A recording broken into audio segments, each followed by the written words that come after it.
Talmor, Shishin Magachi. Talmor is my home. My family have worked the land for generations. My gran says the island does not belong to us, but we belong to the island. And we must be ready, for a great evil is coming, and death follows with it. Listen and subscribe to the latest season of Undertow, The Harrowing, a Storyglass production presented by Realm, available wherever you get your podcasts. Contained herein are the heresies of Radolf Buntwine, erstwhile monk turned traveling medical investigator. Join me as I study the secrets of the divine plagues and uncover the blasphemous truth that ours is not a loving God, and we are not its favored children. The heresies of Radolf Buntwine, wherever podcasts are available. There aren't really a lot of people of color in the room, and I'm just like, what's happening? And like more time went, I was like, I think I'm in the wrong room.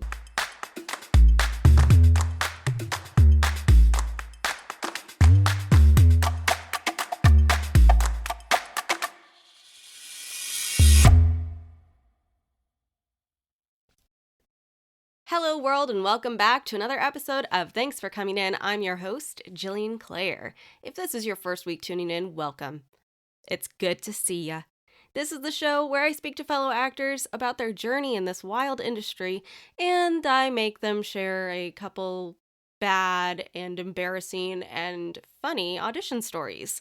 We have a lot of fun, and it's been a joy making it. So thank you all for tuning in. If you're not subscribed to the show, make sure you hit that subscribe button wherever you're listening to it right now, and leave some love for us as well. You can also follow us on social media. Those links are in the show notes. We post some fun graphics, and you even get to see some video clips from the interview.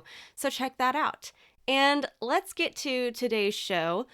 We have the fantastic Melody Butiu. She was so lovely to talk to. I am a new mega fan, big time. She's starring in the brand new feature film Easter Sunday, which is in theaters right now. And this film is literally groundbreaking. It's the first Filipino-focused family film in theaters in the U.S. So go out, get your butt to the theater, get your butt in a seat, go support this film. It's so great. And Melody and I had such a fun time talking. So here is our conversation. And welcome to the show, Melody. Thank you for having me. Thanks for coming on. I am so excited to talk to you, and I'm so excited to talk to you about your new film that's coming out. Yeah. But before we get to that, let's go back to the beginning. All the way back. What got you started in this wild industry? Oh my goodness. I come from a family of like very over the top, like loves music, loves to, just have a good time, big Filipino family.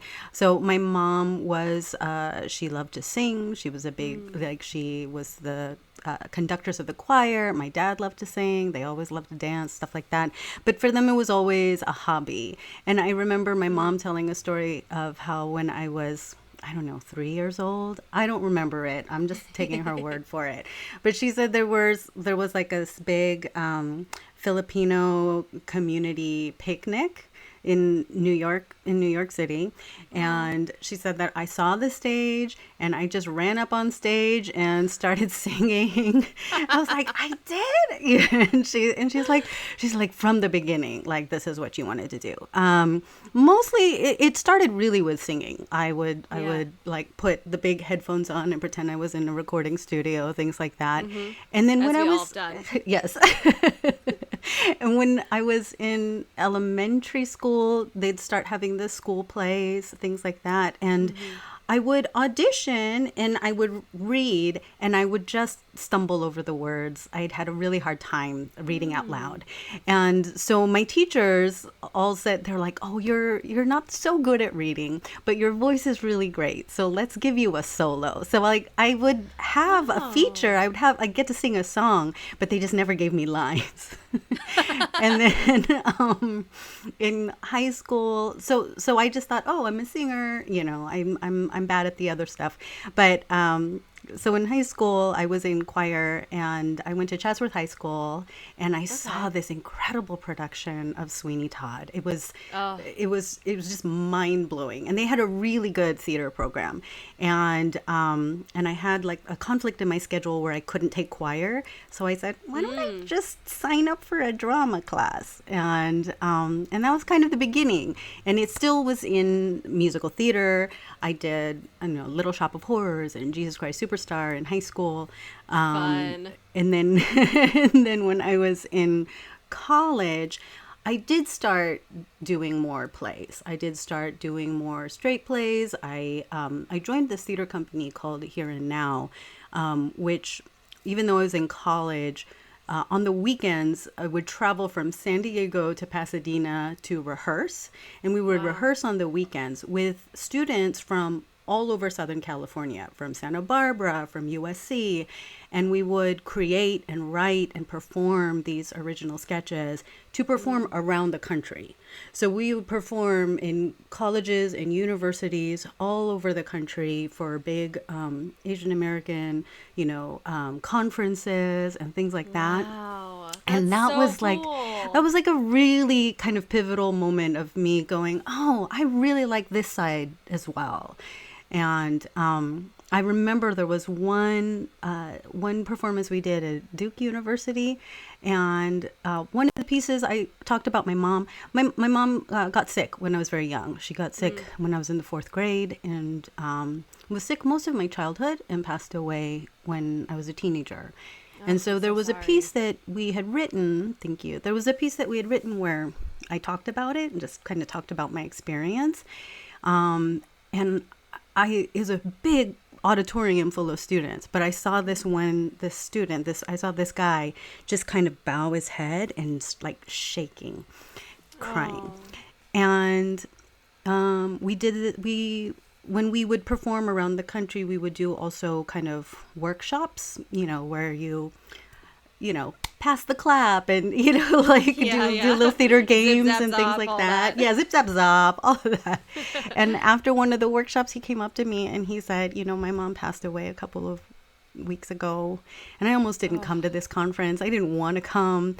And I'm so glad that I came, and your story really touched me and made me feel like I was understood. And it was one of those things that just made me go, gosh, just telling my story could really have an effect and help someone feel less alone.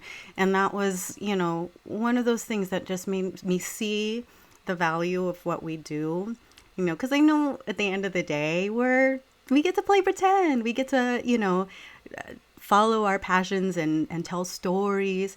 But to know that, that the work that we do also gets to touch people in that deep way and make them feel connected, was so amazing. And it's priceless. It's priceless that we as artists get to make another human feel something so deeply and so profoundly.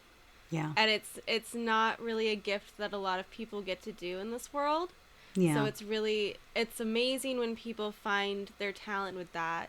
And with your story with your mom, I mean, I'm sure that meant so much to that young man to hear your story and your side. And like you said, it makes people feel not alone. And that's what's the beauty of filmmaking and TV, is that everyone is going through something that, we have portrayed at some point. Yeah. And it's nice to have that almost like reassurance, like, oh, hey, yeah, that's right. I'm not the first person to go through this, and I won't be the last. Absolutely. And also that, especially when I found this theater company, I was a student at UC San Diego, and I saw them perform. And I was just like, look at all of these incredible Asian American actors, and they're just telling stories. They're not the side character. They're not the best friend. They're not a servant. Like and they're telling their own stories. And that was so inspiring to me. And so to be able to then in turn join that group and then do the same thing for other students around the country was really very cool. And I went to UC San Diego for undergrad and grad school. And and then just jumped right in. Started, just did it. Just jumped right in. I mean, that's kind of what you got to do, right? Just jump right in, head first, whatever it is, whatever that saying is. Belly flop, whatever. Yeah, belly flop for sure, for sure. Totally. So what was like the first television experience that you had as a new actor in Los Angeles? The first one, oh my gosh, it's been a long time. I believe it was The Practice, which was like the law series. I was playing, I think, an admittance nurse, and Amazing. Someone was coming in to visit a patient, something like that. So it literally was like one of those, and you are, kind of right. Cute kind little of things. Co-star, drop it in there, Yeah, put it on the resume. Exactly. It was like how I got my SAG card. Yeah, and I've since still play a lot of nurses. I still play a lot of nurses. Funny. I still, which is great and fine. My mom was a nurse, so Oh my gosh. I'm like, it's fantastic. I love that. Yeah. But you've since done like so many television shows. I mean, I was stalking you before getting on here on IMDb, and I was just like, what television show has she not been on since 2002? Oh my goodness. And I struggle to find one that you haven't. But I mean, the most recent ones, This Is Us, Kominsky Method, Call Me Cat, Mom. I just want to know, like, what of these, maybe in the last 5 or 10 years, TV roles that you've done has really meant like the most to you? I don't, either as an actor or as a viewer, or whatever connection you had to the show. Which one was it that you were like, oh man, I can't wait to do this? Oh my goodness. I'm trying to think. I'm like, okay, which would have gosh, with TV, I mean, let's see. I'm like, which one did she say again? I'm trying to think. This is us, Mom. Call Me Cat, This Is Us. Yeah. Method. What was really crazy though? I was so excited. About Call Me Cat because it was a really, really fun role. It was like a whiskey taster and critic, and I had this whole like really fun monologue, and we I think it was an episode where Kat, Maya Bialik, was pretending to be me. Like she showed up at this tasting, and she was like looking at name tags, and she's like, "Oh, I'm her." And then I show up, and I had like a delay in my flight, and da da da. But she walks into this party, and everyone thinks she's like this really incredible wine expert, or not wine, whiskey expert. And then I'm supposed to come in and foil it or whatever. Right. So I come in and and I have this whole like monologue where I'm describing the smell of the rent-a-car that I had, and it was really cute. And we did it, and we shot it, and we had a great time, and everyone was like, "You were fantastic!" And then of course it comes time for it to air, and the casting director's like, "Feel free to share on social media. Your role is coming up, your episode's coming up," and I'm like, "Great!" And you do the whole blast, and yep. It totally got cut down. It literally was like me just saying my name, and then they were like, "Oh, we gotta go," and then they ran out. Oh my God, no. So it didn't quite answer your question, but it was something that I was so looking forward to that just disappeared. They do this great... perfect, though. That's like the perfect story of, being an actor in the industry. You book something that you're like, heck yes, this is my thing. I got this. This is the best role I've done. And then they just like completely butcher it in post. And you're like, ah. As a podcast network, our first priority has always been audio and the stories we're able to share with you. But we also sell merch, and organizing that was made both possible and easy with Shopify. Shopify is the global commerce platform that helps you sell and grow at every stage of your business, from the launch your online shop stage all the way to the did we just hit a million orders stage. Whether you're selling scented soap or offering outdoor outfits, Shopify helps you sell everywhere. They have an all-in-one e-commerce platform and in-person POS system, so wherever and whatever you're selling, Shopify's got you covered. With the internet's best converting checkout, 36% better on average compared to other leading commerce platforms, Shopify helps you turn browsers into buyers. Shopify has allowed us to share something tangible with the podcast community we've built here, selling our beanies, sweatshirts, and mugs to fans of our shows without taking up too much time from all the other work we do to bring you even more great content. And it's not just us. Shopify powers 10% of all e-commerce in the US. Shopify is also the global force behind Allbirds, Rothy's, and Brooklinen, and millions of other entrepreneurs of every size across 175 countries. Because businesses that grow with Shopify. Sign up for a $1 per month trial period at shopify.com/realm, all lowercase. Go to shopify.com/REALM now to grow your business, no matter what stage you're in. Shopify.com/realm.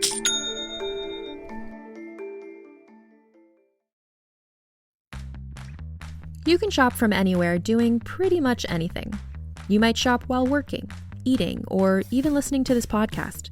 And however you shop, we all know and love the thrill of the hunt. But do you also know how to get the thrill of the best deals? Because Rakuten shoppers do. With Rakuten, they get the deals they love with the most savings and cash back. And you can get it too. Start getting cash back at your favorite stores like Sephora, Nike, and even Expedia if you're looking to get some travel in. And getting cash back doesn't mean you have to miss out on sales because those can just be stacked right on top. It's easy to use and based on a simple idea. Stores pay Rakuten for sending them shoppers, and Rakuten shares the money with you as cash back through PayPal or check. Download the free Rakuten app and never miss a deal. Or go to Rakuten.com to start getting the most bang for your buck. That's RAKUTEN.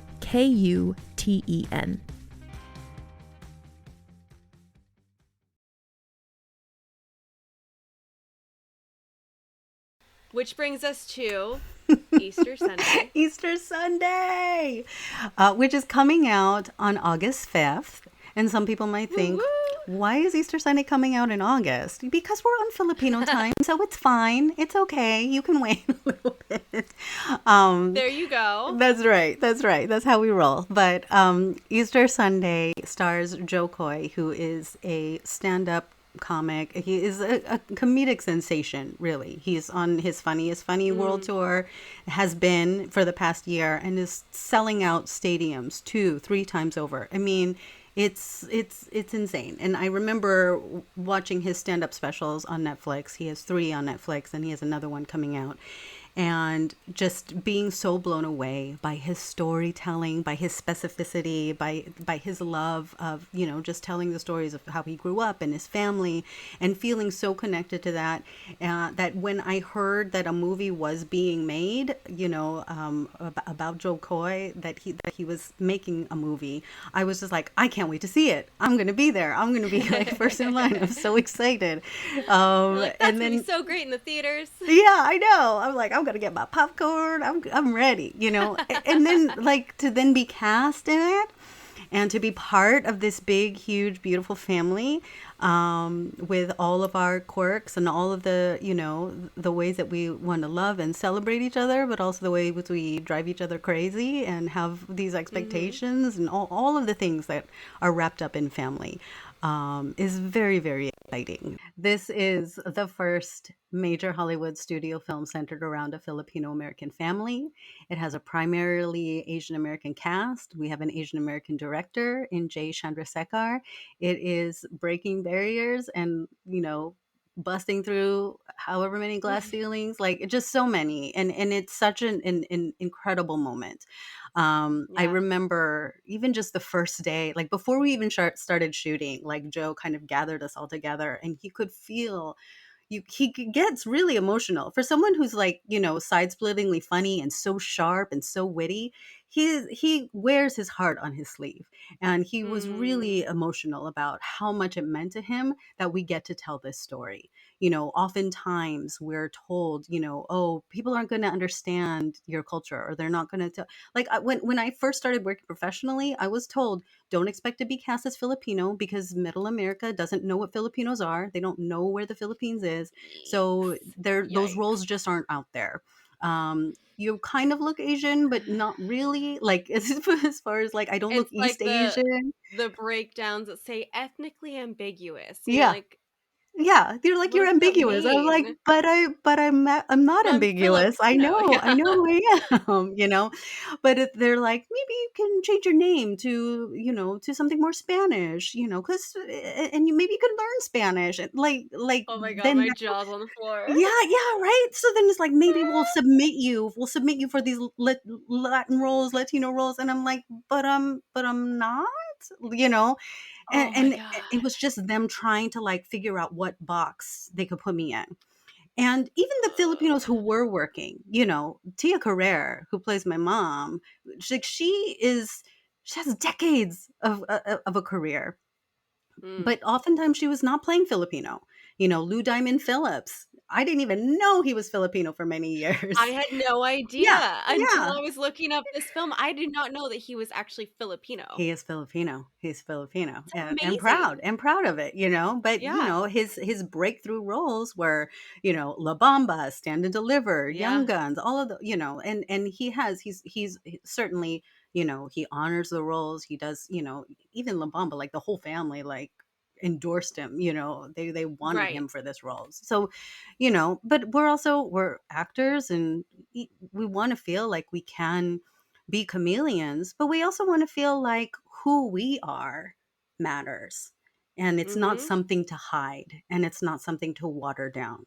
So the fact that we get to share who we are, like this big beautiful family, and embrace all of the details, embrace all of the idiosyncrasies and the things that make our culture and our families unique. Mhm. I feel like the more specific we get, the more universal it becomes. We're not. And the more I don't want to say normal because that's the worst word to use for this. But like I guess the more normal it is for us to see it on our screens Oh portrayed, yeah, the more regular that this becomes, the more like realistic too. I mean, when absolutely. I was watching the trailer, and I have a couple friends who live in South Korea in Seoul. And they're from large Filipino families, and it's, a lot of the stuff is like they send things back to their families in the Philippines. Yeah, And it pasalubong. was Yeah, part of the or trailer, yeah, and I yeah, was like, "Oh my balikbayan god, box. like Yeah. yeah, I was like, "Oh my god, I've watched this. I've witnessed this. Like I know these people, and I've had the experience of being at a big family dinner and the wild things." And it's so nice to see because I think Filipinos have this amazing like y'all have like this incredible family spirit that Mm, is so beautiful to see, like generational wise. yeah. And I think it's something too that gets lost in Americans a lot of the time. And I talk about this with my friends a lot because I feel like generational living and all of that just isn't a thing in America, Oh, right? But in like all of the other countries around the world, people want to be with their family. yeah, that the whole concept of it takes a village is our day to day. Yeah. It's not just that your mom comes when there's a newborn, and comes help, Mhm. for a few weeks or whatever. It's like then especially for me with my childhood and my circumstances, when my mom got sick, my grandparents came out from the Philippines, my Yeah. aunt came out from the Philippines. They were there, they were living with us, they were cooking, they were taking care and making sure, they were taking care of her, they were taking care of us. And we didn't have a So lot. beautiful. When my Right. mom got sick, we went into a lot of debt, the whole medical system and everything. We were broke. We were relying Mm. on the kindness of strangers. We were relying on the church donating and bringing us food when we needed it, and that kind of thing. And it was, we were on food stamps, all of those things. And Yeah. but my family, they never made us feel like that. Yeah, we would shop at, Goodwill, or, things like that for our clothes and things like that. But we always felt like we were provided for. And our Mm-hmm. family, our extended family, was a huge, huge part of that. They would Yeah. take that government cheese and that government butter and make ensamada, and like fill the Right. house with like food, and make us feel cared for and provided for. But it is that culture of like, oh no, we're there. Like, what do you need? Yeah. How can We're we take here, care we're of you? there. We're not going to leave Yeah, until it's done or until something's solved or yeah, ever, because yeah, why? yeah. I mean, just generations all under a roof. I mean, my cousin, my auntie, uh she had my cousin, and she wasn't, I don't remember the reasons why, but she wasn't able to take care of him for the first few years of his life.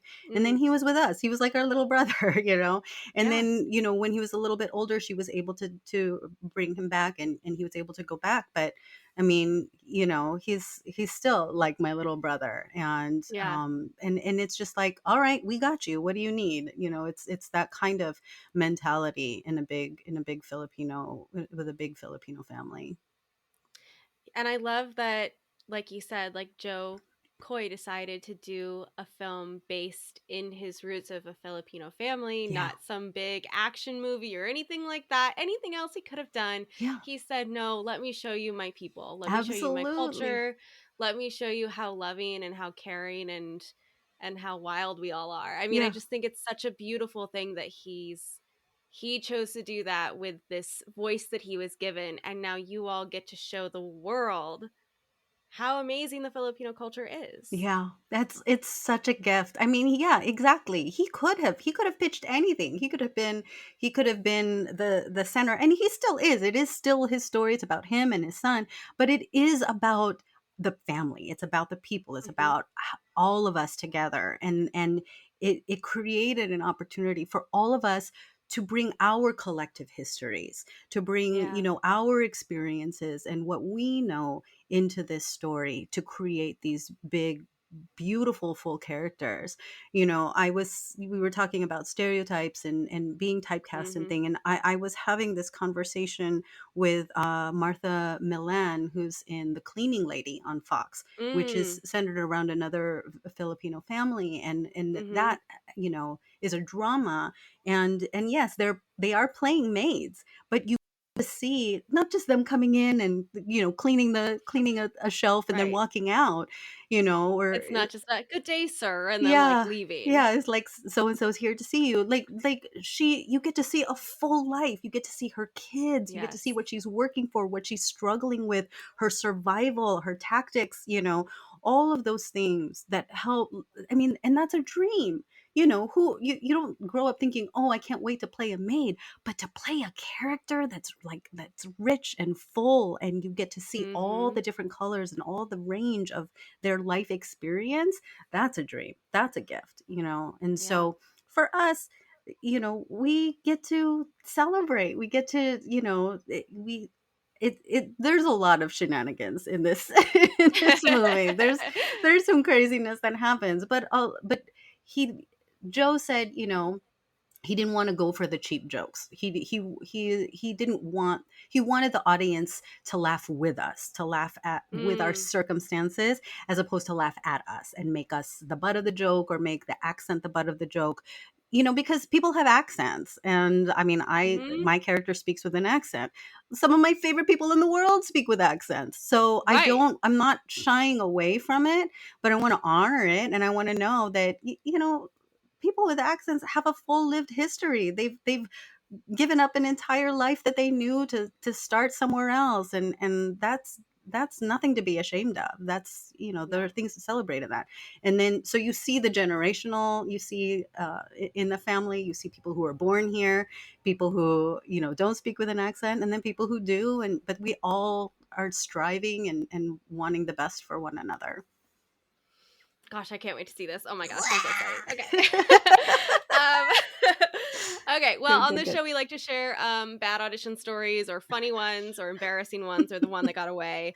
All Is right. there a story that you would like to share with the listeners? Yeah, okay, there is. So this is this is the first thing that came to mind when I was like, oh, I gotta think of an audition story. So years and years ago, when I first started, a lot of the networks were doing diversity showcases and holding Yeah. auditions, which was great and needed because it gave uh, underrepresented people an opportunity to get in front of casting directors and be considered for things. And so I was all for it. And I had a manager who had a manager at the time who was the kind who would just submit her actors for things even if they weren't quite right for it, maybe thinking that it Mm-hmm. was would give casting a chance to think outside the box or something like that. I'm Right, not right. sure. So she called me and she's like, I have an audition for you for a diversity showcase. We're so excited. And I'm like, great, and I walk in and I'm ready and I'm excited. And I see some actors kind of file in, actors with different abilities. So one was blind and one was an Mm, amputee.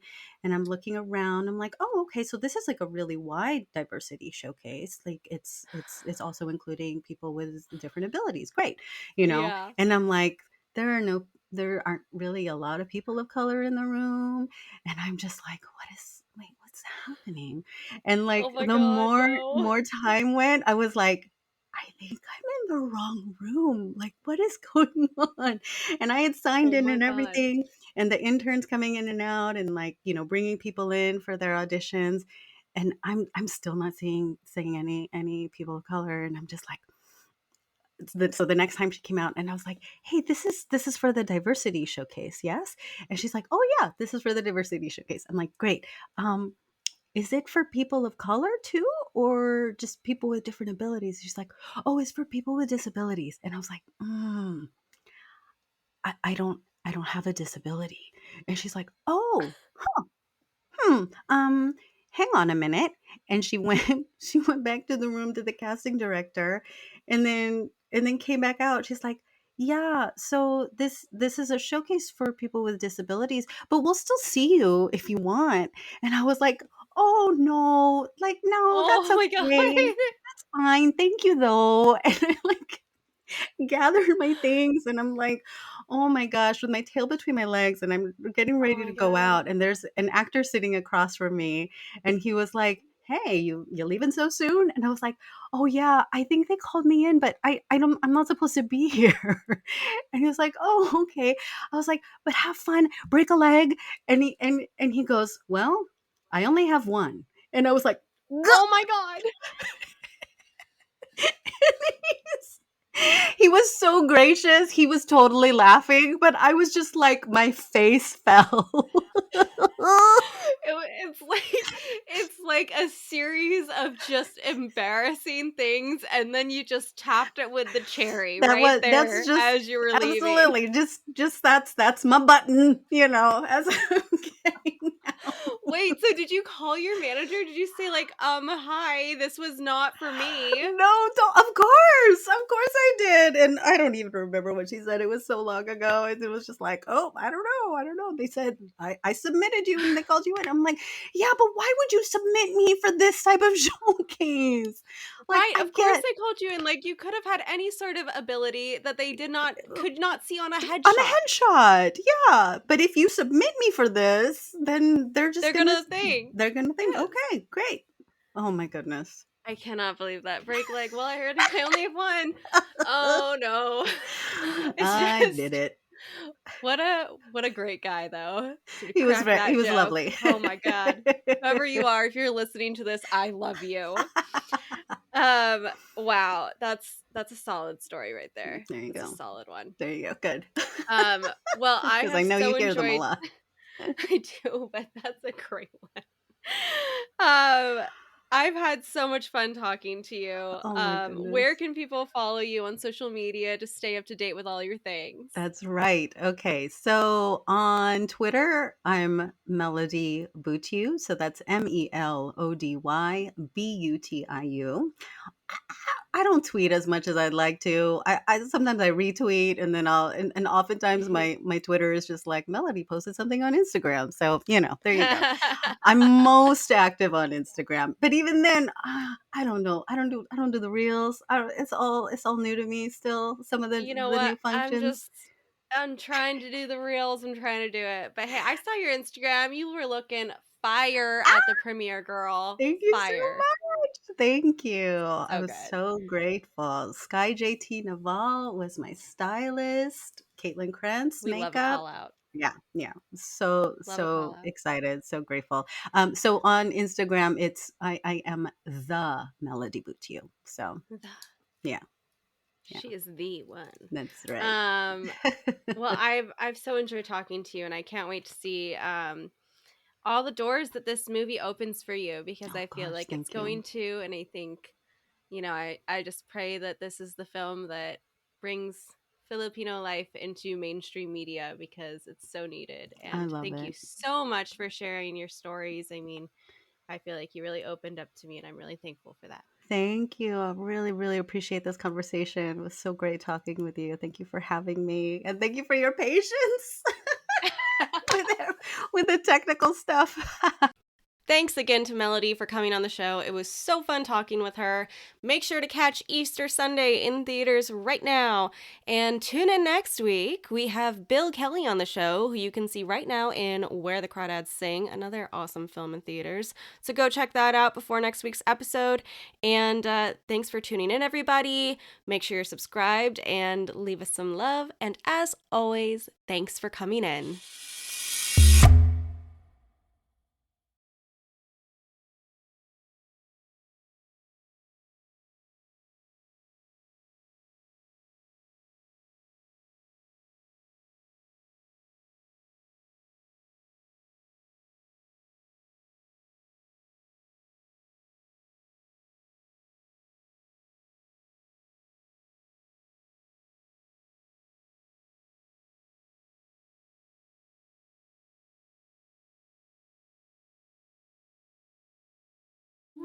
The thing that I fought tooth and nail to bring my son into is Dungeons and Dragons. That is the ultimate solution to parenthood. I'm Alexis Ohanian. In my podcast, Business Dad, I'm hoping to open up the conversation about balancing careers and family. I talked to Rainn Wilson. I wanted to learn more about Rainn's advice to play D&D with your kids.